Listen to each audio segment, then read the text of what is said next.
200 ancient giant skeletons unearthed in Cayuga, Canada. Now we have the Finger Lakes in upstate New York. One of them, I think, is Lake Cayuga.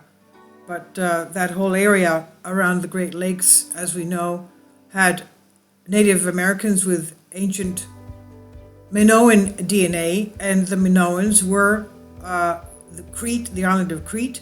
And even in the Old Testament, the Holy Bible, it's written that the ancient giants, the Philistines, came from Crete. So it's not unbelievable that the ancient Minoans from Crete, who were giants, and their DNA found in the Native Americans around the Great Lakes, were also giants there. Now, 5 or 6 feet below the ground were unearthed 200 giant skeletons, nearly all intact, in very well condition. So this is the discovery of the skeletons of the gigantic race often surface on various news articles and media, and are therefore more puzzled to know to what race the ancient mound builders belonged. And we have the images of Monk's Mound, built between 950 and 1100 AD, and located at the Cahokia Mounds, a UNESCO World Heritage Site near Collinsville, Illinois, is the largest pre-Columbian earthwork in America, north of Mesoamerica. A number of pre-Columbian cultures are collectively termed mound builders.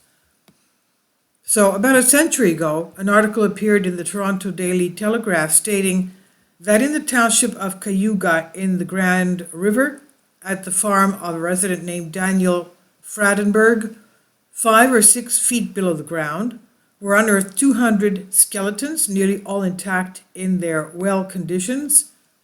The discoverers found a string of beads around the neck of each, stone pipes in the jaws of several of them, and many stone axes and skinners to be scattered around in the dirt. The skeletons were gigantic, some of them even measured 9 feet tall, and few of these less than 7 feet tall. Some of the thigh bones were 6 inches longer than any unusual human skeleton. The farm had been cultivated for a century and was originally covered with a thick growth of pine trees. There was evidence from the crushed bones that a battle took place on that soil in the ancient time, and these were some of the slain. Were these the remains of Indians or some totally other race? And who did fill this ghastly pit? Pioneer Society of Michigan, 1915, Ontario, Canada. Reverend Nathaniel Wardle, Messrs. Orrin Wardle of Toronto, and Daniel Fradenberg were digging. This is according to the 1915 article. Daniel Fradenberg were digging on the farm of the latter gentleman, which is on the banks of the Grand River in the township of Cayuga.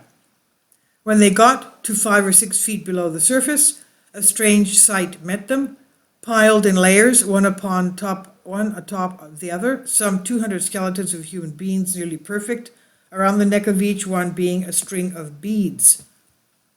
There were also deposited in this pit a number of axes and skimmers made of stone.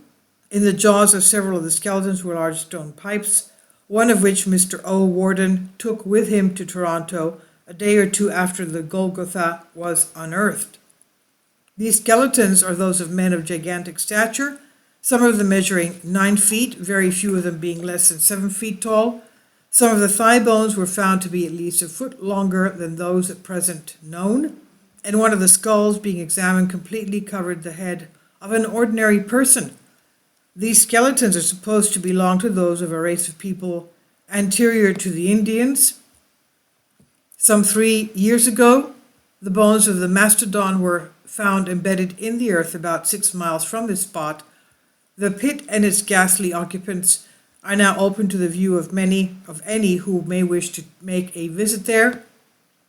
Some people profess to believe that the locality of the Fradenberg farm was formerly an Indian burial mound, but the enormous stature of the skeleton and the fact that pine trees of centuries covered the spot goes far to disprove this idea.